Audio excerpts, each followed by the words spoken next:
Do you struggle with perfectionism? Do you ever find yourself feeling like no matter how much you do for other people, it's never enough, or get caught in endless cycles of revisions for whatever project you're working on? Because you know if you just keep going a little bit longer, you're going to get it there, and then getting it there just never happens. Me too. And if you're like me, you know that this leaks into all areas of your life. It may start with one thing like schoolwork or your job, or perhaps interrelational perfectionism, where you are a people pleaser and you want to get everything just right so that you won't be rejected.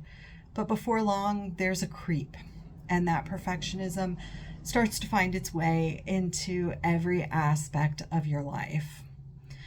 And I know what it's like to struggle with that, and I know what it's like to heal from that. This is why I created Studio 138 Family Yoga and Mindfulness Center. Now, on the surface, Studio 138 is like every other online yoga and mindfulness center, except we have a twist. We focus on families from preconception through empty nesting, and families of all sizes and configurations. In my opinion, if you are one person and you live with your beloved cat, you are a family. If you raised your kids and they're long gone and it's just you and your partner, you're a family. So, whether you're defining your familyhood by who you're with or by the people who live together under one roof, or just a constellation of beloved friends or animal companions, at Studio 138, you do fit our definition of family. And as I said, we start working with people before they even try to conceive if they're going to have children.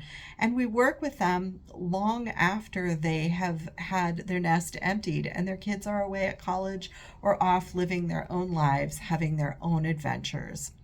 We also work with children, and this can start while those children are in utero with pregnancy yoga classes, and they continue afterwards with postpartum and mommy and me or my grown up and me classes. And those classes go all the way through college, when perfectionism for a lot of young people can really rear its ugly head and come on strong. Wherever you're at in your life, I would like you to know that you are not alone if you are dealing with people pleasing and perfectionism. And the way I came to bridging this gap between the scientific research around perfectionism in the field of psychology and what I'm doing now with a yoga and mindfulness studio is a really long and winding journey, and it's too much for an introduction video, but I'll give you the short version. We'll go into more detail as we get to know each other. So I first started meditating when I was about 12 years old, and yoga followed soon after. And I will tell you that the last thing I was looking for at 12 was a new practice. It was not on my radar. What I was looking for was relief and help. I lived in a home environment that was really chaotic. I was the only child of a single mother who was suffering from schizophrenia, which was not medicated. And so my home life could be really scary. And I had tried all kinds of things. I went on to try all kinds of things afterwards. But what I kept coming back to over and over again was mindfulness, coming back to my breath because it was free and I didn't have any money and I didn't have access to resources.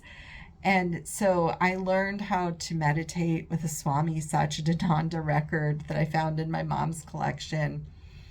And once I learned how to do that, my curiosity was piqued, and I ended up spending a lot of time at our public library, reading everything I could get my hands on about mindfulness and meditation. And that led me to rabbit hole into yoga. Fast forward, these practices have been with me for decades. And when I grew up and had children of my own, those practices shape shifted tremendously, as they tend to do as your life phases change.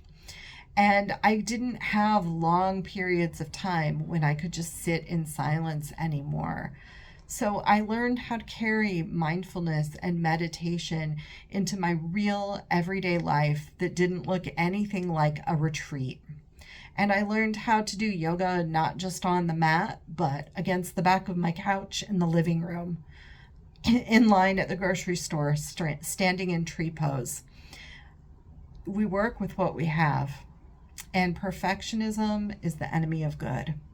If you are waiting for the circumstances to be perfect, to take up a meditation or yoga practice, if you're waiting for the timing to be perfect, to have the money, to have the right clothing, let me reassure you, you can stop waiting now. Wherever you are, however you live, these are tools that are available to you.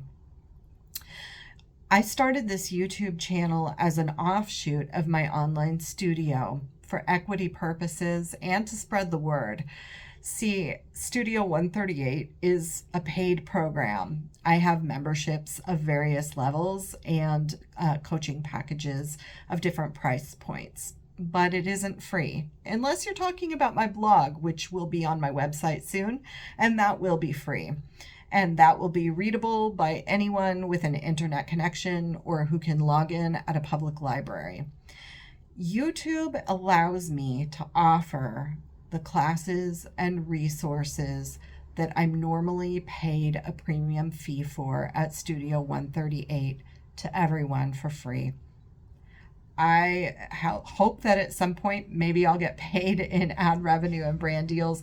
That is not my primary motivation. My primary motivation is to reach more people. I want everyone in the world to have access to these tools. And while, of course, you can practice mindfulness, meditation, yoga, without having a focus on perfectionism, I think for most people in our day and age, that perfectionism is at the root of a lot of suffering. And it's what I know, it's what I'm good at. I had a career before I owned Studio 138 as a doula, a childbirth educator, and a licensed midwife. And so I'm really used to working with people who are going through intense life transitions at different phases of life. I loved that work. To be fully transparent with you, I developed a chronic illness, and I knew it was not going to be in my best interest to keep doing physically demanding work that might put me in situations on a regular basis where I might not sleep for a couple of days at a time. And so after I developed these health issues and I was bedbound for a couple of years, I started reassessing my life, and I started thinking about all of the things that had helped me when I was young and all of the things I had dreamed of doing outside of the realm of birth work, which had never been on my radar as a young person. When people said, "What did you want to do when you grow up?" I said, "A psychologist and a writer." And those two interests really did stick. It's just how they stuck evolved over time. Long story short, when I got well enough to get up out of that bed after 2 years of being bedbound, I went back to school. I went to Smith College. I got my bachelor's degree in psychology. And while I was at Smith, I studied with one of the leading perfectionism experts in the field. And I did my research thesis, my honors thesis on perfectionism. So this is a subject that is near and dear to my heart, both personally and from an academic standpoint. I love research. I geek out on it. And I also know that it's not for everyone. And most people don't find sifting through research papers to be a particularly nourishing, soothing, or therapeutic activity. What I knew from my past with yoga and meditation, taking me all the way from the time I was 12 through early adulthood and now into my middle age, is that there are no practices that I have engaged in ever, including talk therapy. Although I love talk therapy, I am not telling you not to go to therapy. Keep seeing your therapist. But when it came to perfectionism, for me, that was not it. It was not rooting it out. I had to really get embodied in art in order to start working on that. And the place that I found that I could work that out the best was on the mat. And so I opened Studio 138. I got my certifications. I did my 200-hour yoga certification, and then I did a mindfulness certification.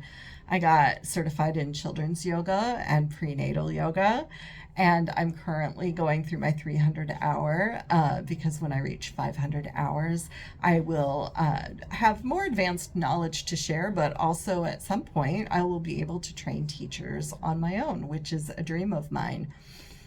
So, the way I operate Studio 138, as I stated at the beginning, is on multiple levels. I work with people with coaching for all ages and stages of life, where we focus on perfectionism and all of the ways it roots and manifests and sabotages one's life. And we do that through the lens of mindfulness. I also became a certified intuitive eating counselor so that I can work with people who are healing their relationships with food and their bodies. Also, again, with this perfectionist lens. We work in yoga classes individually, in private sessions, and in group classes for various levels and stages of life. And I hold mindfulness meditation groups, which I facilitate. I also hold a slew of free workshops, both online and in person. I am currently located in Western Massachusetts, so if you are within 50 miles of Western Massachusetts, you may well see me on the class roster at your public library, because I do a lot of work in public libraries. I find it's a great way to reach people who may not be able to pay for classes through my studio. And I would like to offer up some questions at the end of this video. Number one is, do you identify as someone who struggles with perfectionism? If so, how is that manifesting in your life? And what, if anything, are you doing to address it and to heal it? Do you identify as a people pleaser? And same question, if you do, are you okay with where that is, or are you doing certain things? Do you engage in certain practices to try to heal those patterns of perfectionism and people pleasing? I would love to know. Leave me a comment. Also, because this is a brand new channel and I am doing this for you, I would love to hear from you within my realms of expertise only, please, but within those realms. If you have questions, ideas, things that you would love to see me make a video about, I am so open to it. I want to make this a two-way conversation. I don't want to just make videos to talk at you. I want to engage. So let me know what you would love to see. And if it's something that's within my wheelhouse and it feels like a good idea, I will do my best to deliver on that.